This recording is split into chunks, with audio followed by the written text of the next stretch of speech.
जय राधा माधव कुञ्ज बिहारी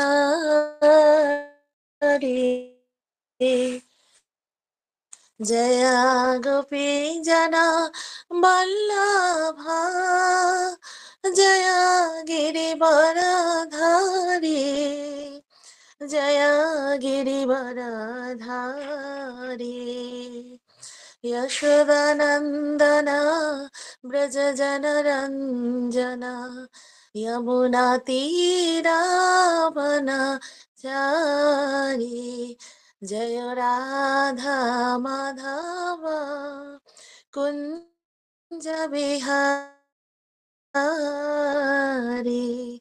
हरे कृष्णा कृष्णा कृष्णा हरे हरे हरे राम राम राम हरे हरे हरे कृष्णा कृष्णा कृष्णा हरे हरे हरे राम राम राम हरे हरे जय राधा माधव जय राधा माधव राधा माधव जय राधा माधव जय पंचतत्व जय पंचतत्व पंचतत्व जय पंचतत्व जय गौरानिताय जय गौरानिताय गौरानिताय जय गौरानिताय जय जय प्रभुपाद प्रभुपाद प्रभुपाद प्रभुपाद जय जय गुरुदेव गुरुदेव गुरुदेव गुरुदेव जय श्री श्री राधा माधव की जय पंचतत्व की जय गौर निताय की जगत गुरु शिला प्रभुपाद की जय शाहबद गौर भक्तविद की जय प्रतीत पावन शिला गुरु महाराज की जय निताय गौर शितानाथ प्रेमानंदे हरि हरि बोल। ॐ अज्ञानतिमिरान्धस्य ज्ञानाञ्जनशलाकया चक्षुरुन्मीलितं येन तस्मै श्रीगुरुवे नमः।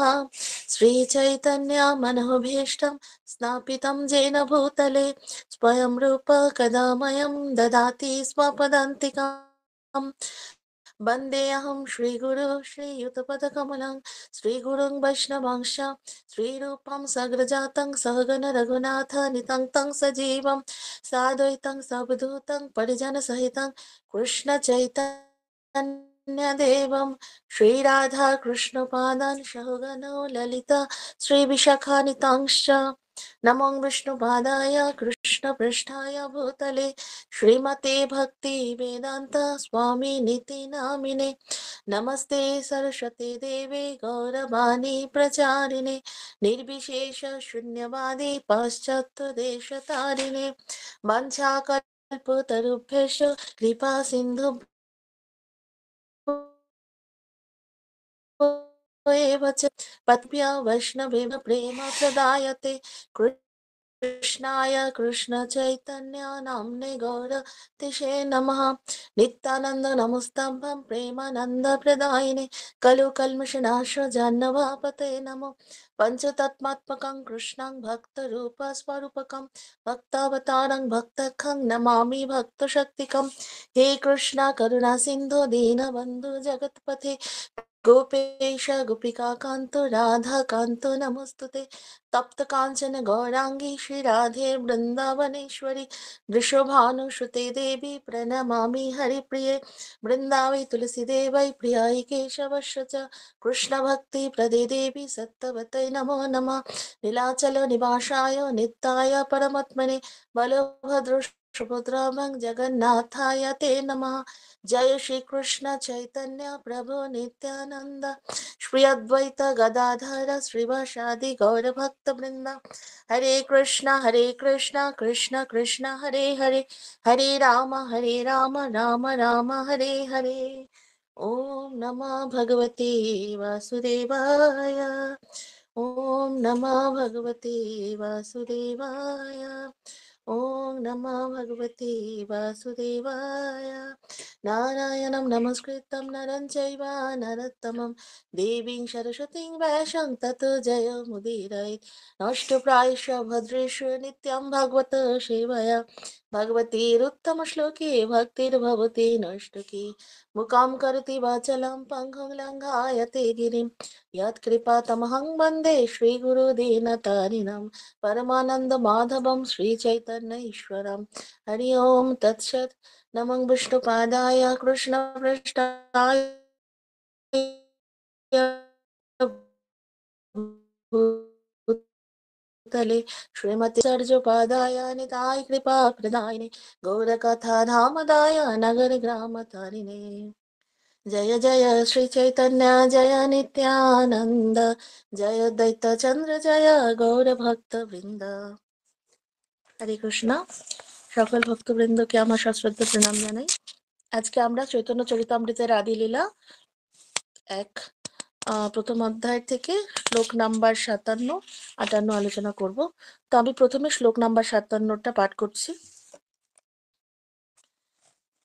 चिंतामणि जयतु सुमुगीरि गुरु में शिक्षा गुरु च भगवान शिखी पुत पिच्छमूलि यत्पाद कल्पो तरु पल्लव शिखुरेषु लीला स्वयंवर रसम लभते जय श्री।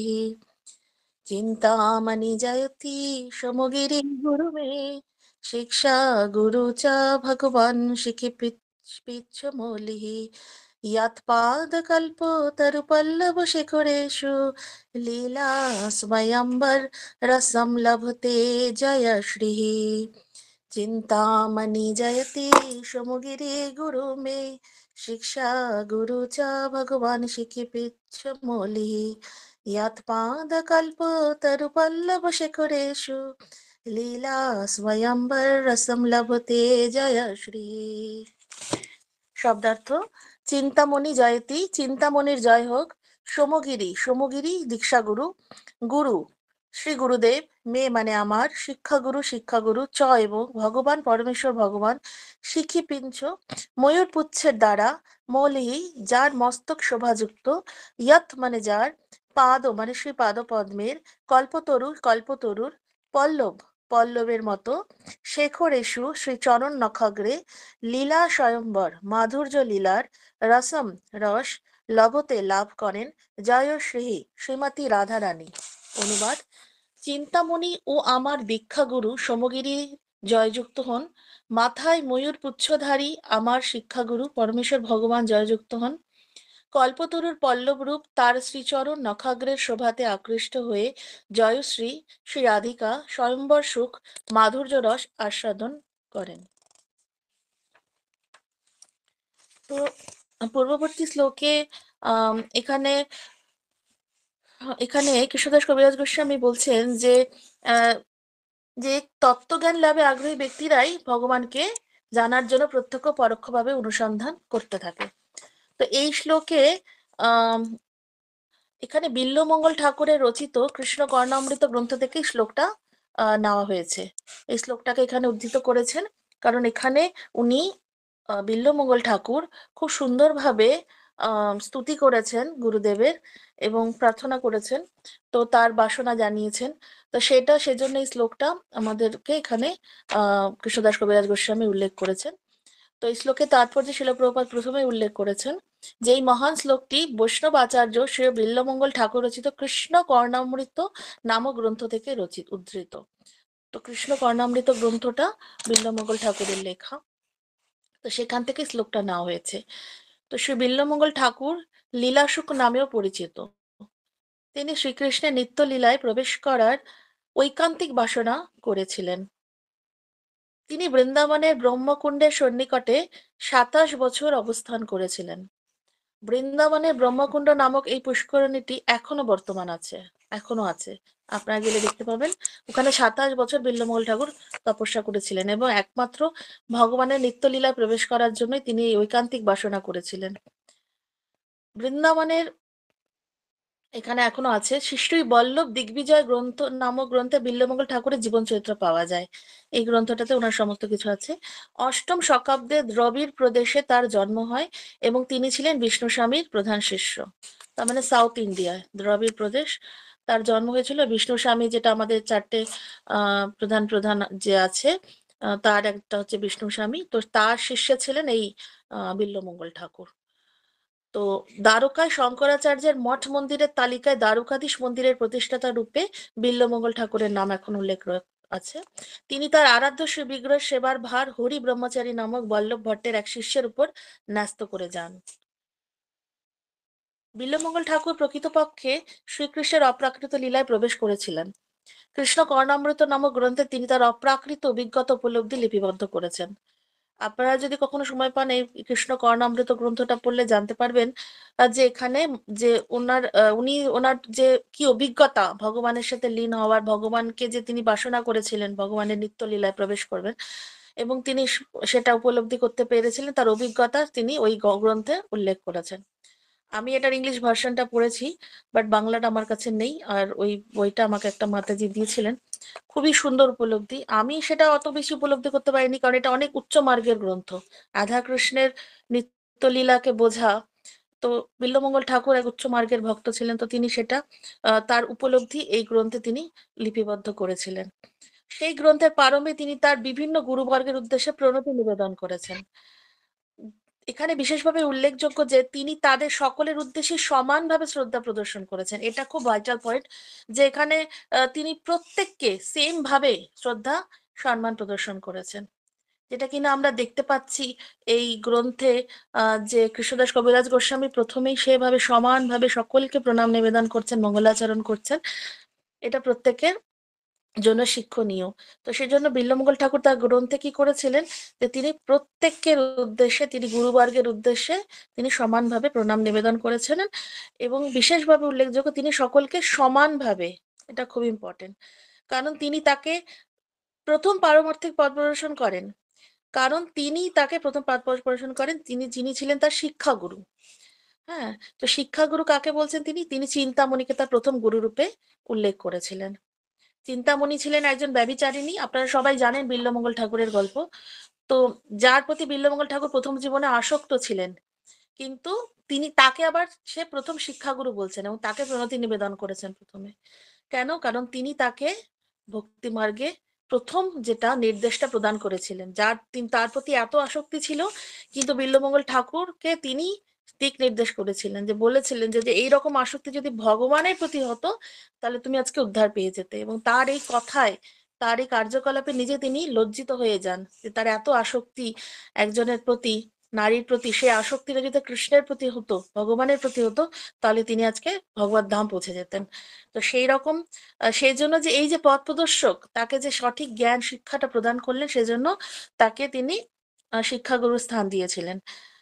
কারণ তিনি তাকে ভগবত ভক্তির পথে অগ্রসর হতে প্রেরণা দেন, এবং যেহেতু তিনি তাকে জড় আসক্তি পরিত্যাগ করে কৃষ্ণ প্রেম লাভ করার জন্য জীবনের পূর্ণতা লাভের চেষ্টা করতে অনুপ্রাণিত করেন, তাই বিল্বমঙ্গল ঠাকুর প্রথমে তার উদ্দেশ্যে শ্রদ্ধা নিবেদন করেছেন।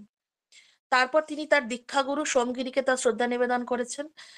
তো এখানে এটা, এই যে কথাটা বলছে যে প্রথমে কেন চিন্তামণিকে করলেন, কারণ চিন্তামণি তাকে প্রথম কৃষ্ণপ্রেম লাভ করার জন্য, পূর্ণতা লাভের চেষ্টা করার জন্য অনুপ্রাণিত করেছেন। ঠিক সেরকমই আমরা দেখতে পাই, উদাহরণ পাই ধ্রুব মহারাজের ক্ষেত্রেও। তার মাতা সুনীতি তাকে সেই রকম ভাবেই নির্দেশ প্রদান করেছিল। পরবর্তীতে তিনি নারদ মুনির কাছে দীক্ষা গ্রহণ করেছিলেন, কিন্তু প্রথম যে জঙ্গলে গিয়ে যে ভগবান পরমাত্মাকে ধ্যান করা, চিন্তা করা, সেটা কিন্তু তার মাতা সুনীতি তাকে দিয়েছিলেন, যে হ্যাঁ যেতে বলছে যাও, তোমার বিমাতা যেতে বলছে জঙ্গলে যাও। তো সেই যে এই যে পথ প্রদর্শকটা, সেজন্য ধ্রুব মহারাজেরও কিন্তু শিক্ষাগুরু সুনীতি ছিলেন। তো সেক্ষেত্রে এখানে আমরা তাই দেখছি বিল্বমঙ্গল ঠাকুর প্রথমেই চিন্তামণিকে তার শিক্ষাগুরু রূপে শ্রদ্ধা নিবেদন করেছেন। তারপর তার দীক্ষাগুরু সোমগিরিকে শ্রদ্ধা নিবেদন করেন। তারপর পরমেশ্বর ভগবান কৃষ্ণের উদ্দেশ্যে সশ্রদ্ধ প্রণতি নিবেদন করেছেন, কারণ শ্রীকৃষ্ণকে তিনি তার শিক্ষাগুরু রূপে গ্রহণ করেছিলেন। তিনি এখানে বিশেষভাবে সেই পরমেশ্বর ভগবানের কথা উল্লেখ করেছেন, যার মাথায় ময়ূর পুচ্ছ শোভা পায়। তার মানে দ্বিভুজ মুরলীধর যে শ্যামসুন্দর রূপটা আছে বৃন্দাবনের, যে সেই রূপের কিন্তু তিনি উল্লেখ করেছেন। তাকে তিনি প্রণাম জানিয়েছেন। কারণ বৃন্দাবনে গোপ বালক রূপী শ্রীকৃষ্ণ তার সঙ্গে কথা বলতেন এবং তাকে দুধ দিয়ে যেতেন।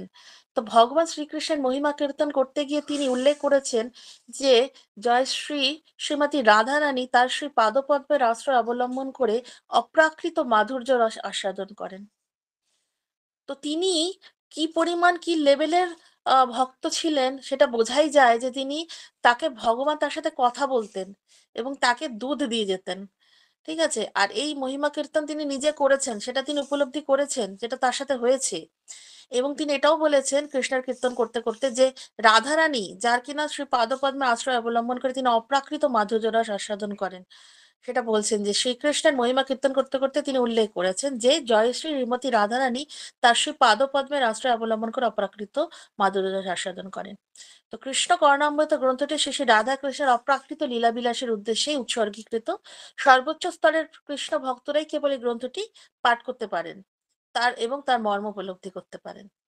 তার মানে খুব উচ্চ স্তরের ভক্তরাই এই গ্রন্থটাকে উপলব্ধি করতে পারবে, কারণ এখানে অপ্রাকৃত মাধুর্য রস রাধা কৃষ্ণের যে লীলা সেটা তিনি নিজস্ব নিজে যেটা মানে অরিজিনাল লীলা যেটা তিনি নিজে উপলব্ধি করেছেন, যেটা শুদ্ধ ভক্তরা করে থাকেন, যেরকম শিলা প্রভুপাদ, যেরকম আমাদের আচার্য বর্গরা আছেন, তারা তারা রাধা কৃষ্ণের সাথে রাধা মাধবের সাথে ডাইরেক্ট কানেক্টিং, ডাইরেক্ট তারা উপলব্ধি করতে পারে যে আজকে তাদের সবকিছু বুঝতে পারে, ভগবান তাদের সাথে কথা বলে, শুদ্ধ ভক্তের সাথে ভগবান ডাইরেক্ট লীলা বিলাস করে। তো সেই জন্য শুদ্ধ ভক্তরাই সেটা উপলব্ধি করতে পারে।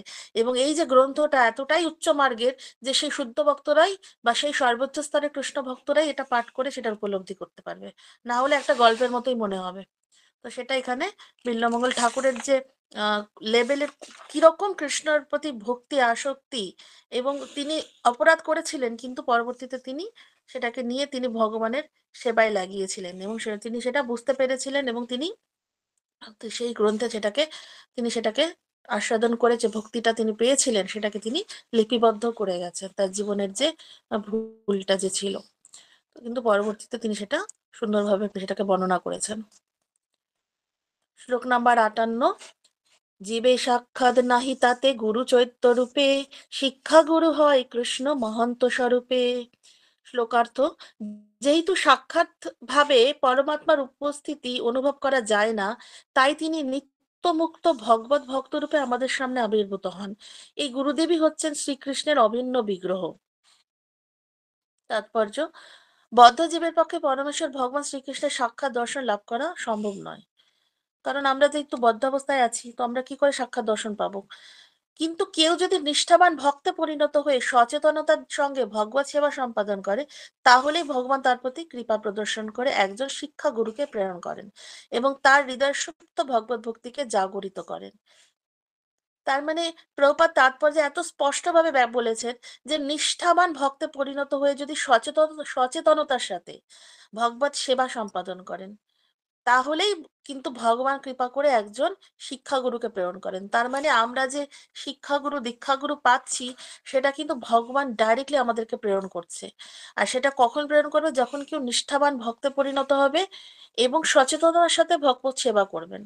সচেতনতা মানে হচ্ছে যা কিছু করবে শাস্ত্র গুরু কৃষ্ণের নির্দেশে এবং শাস্ত্র অনুসারে সেটা যখন ফলো করবে, তখন সেটা কিন্তু সচেতনতার সাথে হবে। আর যদি নিজের মন গড়া হিসেবে সেবা পূজা করবে, তাহলে সেটা সচেতনতা হবে না। তো তখনই শিক্ষাগুরুকে প্রেরণ করবে এবং তার হৃদয় সুপ্ত ভগবত ভক্তিকে জাগিয়ে তুলবে। গুরুদেব সেই ভাগ্যবান বদ্ধ জীবের ইন্দ্রিয় গ্রাহ্য হন এবং সেই সঙ্গে চৈত্যগুরু রূপে শ্রীকৃষ্ণ তার অন্তর থেকে তাকে পথ প্রদর্শন করেন। তো চৈত্যগুরু হচ্ছে আমাদের হৃদয়ে যে থাকে পরমাত্মা রূপে ভগবান, তিনি সবকিছু কিছু মানে আমাদেরকে সব সময় আমাদেরকে পর্যবেক্ষণ করছেন আমরা কি করছি না করছি। তো তিনি সব জানেন। আমরা নিজেদেরকে যতই মিথ্যে কথা বলি, যা কিছু করছি ভগবত সেবা যা কিছু করছি, গুরুকে যা কিছু বলছি, কিন্তু যে কৃষ্ণ যে চিত্তরূপে গুরু রূপে আছে, তিনি সবকিছু জানেন যে আমরা কি করছি না করছি, তাকে কিন্তু লুকোনোর কোনো উপায় নেই। তো সেজন্য তিনি যেহেতু চৈত্যগুরু রূপে রয়েছেন, তার সমস্ত কিছু জানেন এবং তার হৃদয়ের বাসনা অনুসারে কিন্তু তাকে পথ প্রদর্শন করেন। আমি উপরে ভক্তি করছি আর ভেতরে ভেতরে আমার মধ্যে জড় কামনা বাসনা রয়েছে, তাহলে আমার কিন্তু সেই রকম দিকটা অন্যদিকেই হবে। তো সেরকম ভগবান সব বুঝেন, সেজন্য ভেতর থেকে তাকে অন্তর থেকে সেভাবেই পথ প্রদর্শন করেন। ভগবান চায় তার ভক্ত সঠিকভাবে ভক্তি করুক, কিন্তু তার যদি সেভাবে ভক্তি না করে তাহলে তাকে সেভাবেই ডিরেকশন চেঞ্জ হয়ে যায় রাস্তা। তো চৈত্য গুরু রূপে ভগবান শ্রীকৃষ্ণ প্রতিটি জীবের হৃদয়ে আছেন, প্রত্যেকটি জীবের হৃদয়ে চৈত্য গুরু রূপে আছেন। তো কখনোই আমরা হয়তোবা জড়জাগতিক রূপে কোনো শিক্ষাগুরু দীক্ষাগুরুর কাছে আমরা যদি নিজেদের লুকাই, সেই গুরুদেবও আমাদেরকে সবকিছু বুঝতে পারে, অন্তর্যামী রূপে সবকিছু জানেন। তাছাড়াও চিত্তগুরু রূপে যে ভগবান রয়েছেন পরমাত্মা রূপে, তিনি তো সমস্ত কিছু পর্যালোচনা করছেন, আমাদেরকে ডাইরেক্টলি পর্যবেক্ষণ করছেন, সবকিছু আমাদের অন্তরের কামনা বাসনা সবকিছু জানছেন। তো সে, তাকে তো লুকোনোর কিছুই নেই, আর সে সবকিছুই জানে, তখন আমাদেরকে সেভাবেই আমাদেরকে দিক নির্দেশ করে।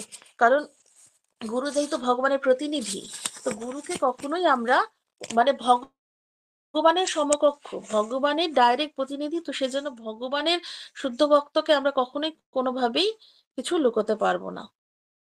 চৈতন্য চরিতামৃতে বলাই আছে যে দীক্ষাকালে ভক্ত করে আত্মসমর্পণ, আর সেই কালে কৃষ্ণ তারে করে আত্মসম।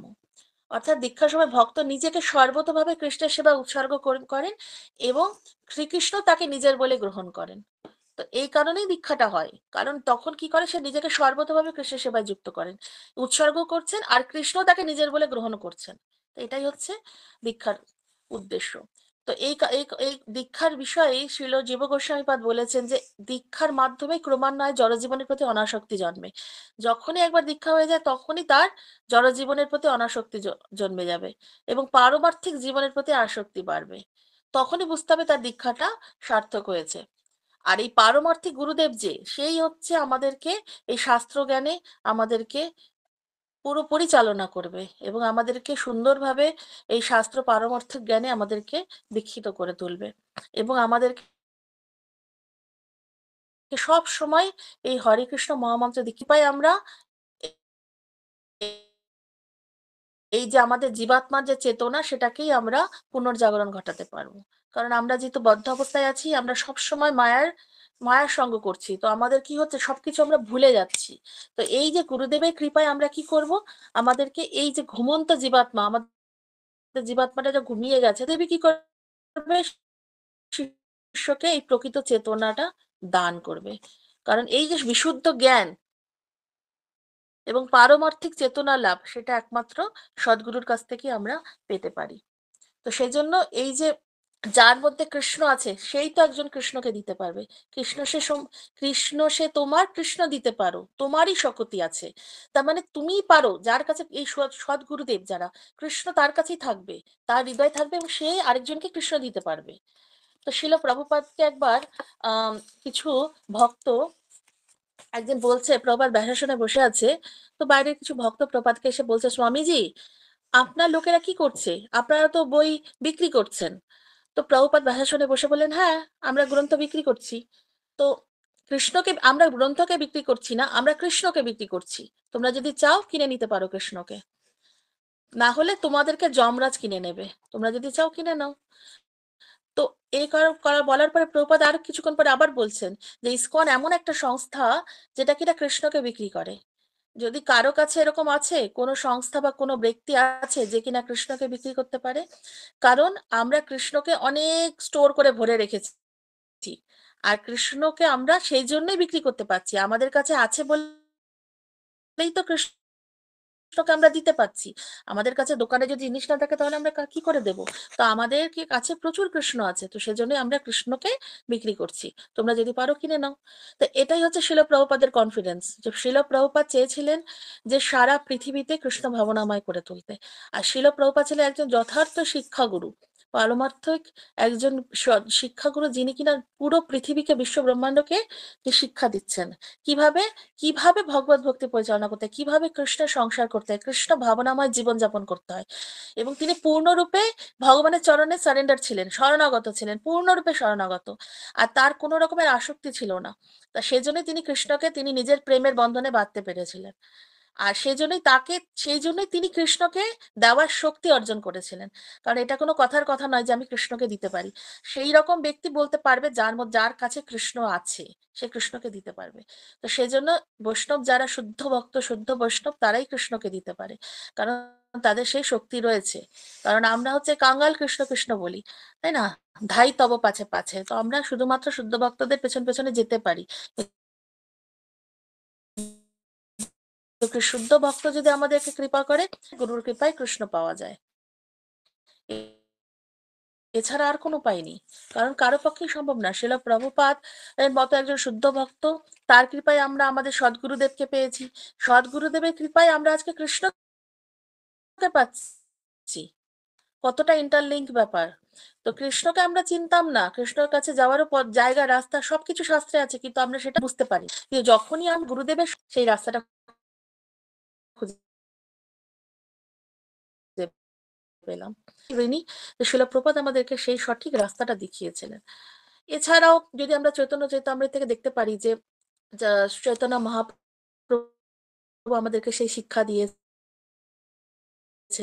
যারে দেখো তারে কাহ কৃষ্ণ পাই। তো শিল প্রভুপাদ একবার ব্যাখ্যা করছিলেন একটা লেকচারে, যে চৈতন্য মহাপ্রভু একবার চৈতন্য মহাপ্রভুর আদেশে, চৈতন্য মহাপ্রভু যখন এই ধরাধাম ছেড়ে চলে গেলেন, তারপরে চৈতন্য মহাপ্রভুর এই ধারাকে নিয়ে গেলেন নরোত্তম দাস ঠাকুর, তারপরে শ্যামসুন্দর শ্যামসুন্দর গোস্বামী যে আছেন ঠাকুর, শ্যামসুন্দর ঠাকুর, তারপরে শ্রীনিবাস আচার্যরা। তো এরা যখন, শ্যামসুন্দর ঠাকুর যে ছিলেন, সে যে মহাপ্রভু একজন পার্শ্বদ ছিলেন। তো তিনি হচ্ছেন কালনাতে, কালনাতে তার বাড়ি ছিল। তো সে যখন কৃষ্ণ ভক্তি করার জন্য সে নিত্যানন্দ প্রভু তাকে স্বপ্নে আদেশ করলেন।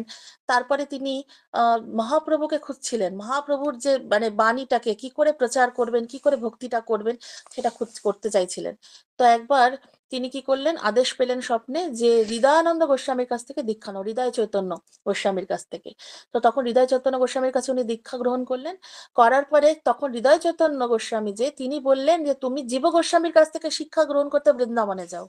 দীক্ষা গুরু অর্ডার করছেন যে তুমি জীব গোস্বামীর কাছে শিক্ষা নাও, কারণ তিনি ছিলেন একজন মহান বিদগ্ধ পণ্ডিত ছিলেন। হচ্ছে জীব গোস্বামী পাদ, শিলা প্রভুপাদ বলেছেন যে জীব গোস্বামী পাদের মতো এই বিদগ্ধ পণ্ডিত পৃথিবীতে আগেও ছিল না, আর হবেও না। এত পাণ্ডিত্য ছিল তার মধ্যে। আর জীব গোস্বামী পাদ কে ছিলেন? এই রূপ সনাতন গোস্বামীর ভাইয়ের ছেলে ছিলেন। হুম। তো জীব গোস্বামী পাদ যখন বৃন্দাবনে, তখন উনি যখন গ্রন্থ লিখছেন মহাপ্রভুর এই সব বিষয়ে অধ্যয়ন করছেন, বিদগ্ধ পণ্ডিত, তো তখন শ্যামসুন্দর ঠাকুর এলেন। এসে মহাপ্রভুর আদেশে, মানে স্বপ্নাদেশে, তিনি তখন তার গুরুদেব যে হৃদয় চৈতন্য গোস্বামীর নির্দেশে তিনি তখন তার কাছে শিক্ষা নিলেন, শাস্ত্র শিক্ষা। তারপর একই সাথে নরোত্তম দাস ঠাকুরও নিলেন এবং শ্রীনিবাস আচার্য নিলেন। তার মানে কিরকম টাইপের বিদগ্ধ পণ্ডিতের কাছে কিরকম শিষ্য দিক মানে নিচ্ছেন, তার মানে তারা কতটা উচ্চ স্তরের মার্গের শিষ্য ছিলেন তারা, যে কি লেভেলে তারা ভক্তি করতেন, যে জীব গোস্বামী পাদের কাছ থেকে শিক্ষা গ্রহণ করতে যাচ্ছেন। মানে কতটা উচ্চ স্তরের লেভেলে তারা ভক্তি করতেন। তাদের কৃপার ফলেই আজকে আমরা কিন্তু এই যে চৈতন্য চরিতামৃতর এত সুন্দর কিছু অধ্যয়ন করতে পারছি, কৃষ্ণদাস কবিরাজ গোস্বামীর লেখা এবং আরো যেসব চৈতন্য মহাপ্রভুর পার্শ্বদের কাহানি, এসব জানতে পারছি কেন? সে এই সমস্ত যে মহাপ্রভুর পার্শ্বদগণের যে তাদের যে স্যাক্রিফাইস ভক্তি, তারা যে আমাদেরকে দেখিয়ে দিয়ে গেছেন যে কি রকম ভাবে কৃষ্ণ ভক্তি করা উচিত আমাদের। আমাদেরকে সবকিছু মানে ছেড়ে দিয়ে, মানে একমাত্র যেটাকে বলছে ভক্তি স্তরে যেটাকে বলছে ব্যবসায়িত্তিকা বুদ্ধি, যেটাকে বলছে নিশ্চয়িত্তিকা বুদ্ধি, সেটাকে সেই রকম বুদ্ধি নিয়ে আমাদের কৃষ্ণ ভক্তি করতে হবে। যেটাকে বলছে কায় মনো বাক্যে শুধু মানে অন্ধের মতো কৃষ্ণকে স্মরণ করা, কৃষ্ণকে ভক্তি করা, সেটাকেই বলছে নিশ্চয়িত্তিকা বুদ্ধি, যেটা কিনা অর্জুনকে করতে বলেছিলেন ভগবান। এবং বিশ্বনাথ চক্রবর্তী ঠাকুর ওই ভগবদ গীতার 2য় অধ্যায় শ্লোকে একদম তাৎপর্য, শিলপ্রপাদের তাৎপর্য ব্যাখ্যা করেছিলেন যে যে সদ্গুরুর আদেশ নির্দেশ যে সঠিকভাবে পালন করে, তার বুদ্ধিটাই হয় ব্যবসায়িকা বুদ্ধি। যে একদম মানে সব সময় গুরুর আদেশ নির্দেশ, গুরু যেখানে বলছেন সেখানেই যাবে, গুরু যা বলছেন তাই করবে। সে যদি জঙ্গলে গিয়ে প্রচার করতে বলে তাই করবে, এরকম ভাবনা নিয়ে যারা করে তারাই একমাত্র গুরুর কৃপা লাভ করতে পারে। তো সেই রকম নিষ্ঠা ভরে যদি সেই গুরুর আদেশ নির্দেশ পালন করবে, তার বুদ্ধিটা হবে নিশ্চয়াত্মিকা এবং সে অবশ্যই ভগবানের কৃপা লাভ করবে। কারণ ভগবান যা আদেশ করেন তা কৃষ্ণেরই, মানে তা কিনা গুরুর, মানে গুরু সেটাকেই নির্দেশ দেন। কারণ ভগবানের সাথে গুরুর আগে কানেক্ট হয়ে যায়, আর সেটাই গুরু পরবর্তীতে শিষ্যের মাধ্যমে সেটাকে বলেন। তো যে জীবাত এই নিশ্চয়াত্মিকা বুদ্ধি না হলে কখনোই আমরা কৃষ্ণকে পেতে পারবো না। তো একমাত্র ভগবানকে পেতে গেলে আমাদের বুদ্ধিটা হতে হবে একদম, মানে একমাত্র কৃষ্ণ, যার মধ্যে কোনো রকমের আর কিছু নেই। জীবনে যে অবস্থায় আমরা থাকি না কেন, শুধুমাত্র কৃষ্ণ কৃষ্ণ কৃষ্ণ, গুরু যা বলেছেন সেই কৃষ্ণকে নিয়ে আমাদের থাকতে হবে। কৃষ্ণকে নিয়ে ধ্যান জ্ঞান চিন্তামণি এবং সবকিছু, ভগবানের নাম রস রূপ গুণ লীলা সবকিছু তাকে নিয়ে আমাদেরকে স্মরণ করতে হবে সারাদিন। যখন যে অবস্থায় থাকি না কেন কৃষ্ণকে নিয়ে আমাদের থাকতে হবে।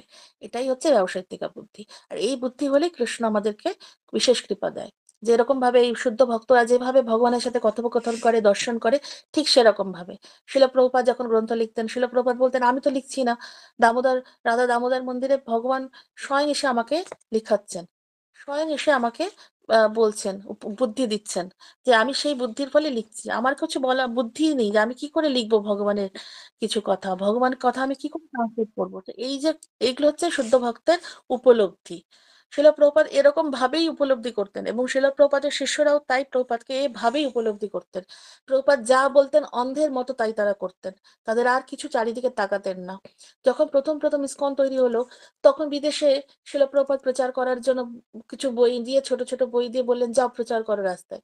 তো প্রপাতের শিষ্যরা বলছে প্রপাত আমরা তো এই গ্রন্থগুলো বেশি পড়িনি, তো আমরা তো অত বেশি জানি না। তো প্রপাত বললেন তোমরা ক্লাসে কিছু শুনেছো? আমি যখন প্রতিদিন লেকচার দিই সকালে ভাগবতম ক্লাসে, প্রপাত তারা বললেন হ্যাঁ প্রপাত আমরা কিছু কিছু শুনেছি। তো প্রপাত বললেন ওই যা শুনেছো সেটা গিয়ে বলবে রাস্তায়, আর সেটাই তোমাদের দেখবে কৃপা পাবে।